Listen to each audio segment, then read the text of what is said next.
کیا، تھوڑی دیر کے لیے اپنے گریبان کے اندر جھانکے اور دیکھیں جس پیغمبر کے لیے اللہ رب العزت اپنے مقدس کلام قرآن کریم میں کہہ رہے ہوں، اے ایمان والو میں نے تم پر احسان کیا ہے، اور نبی کے کتنے احسانات ہم پر ہیں۔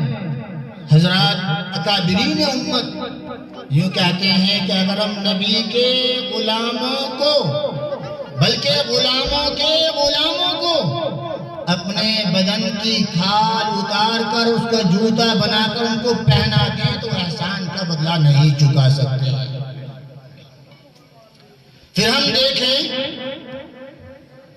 ہمارے اندر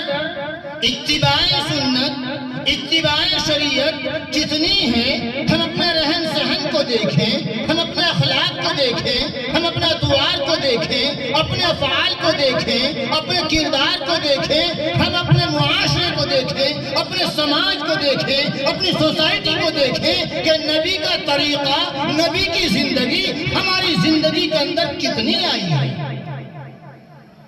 شاید غلط نہ ہو اگر میں یہ کہوں، اگر آج کے اس دور میں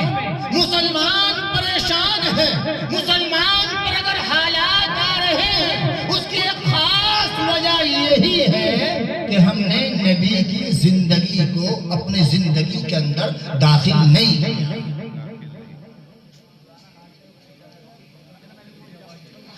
جب تک نبی کا طریقہ زندگی کے اندر موجود تھا،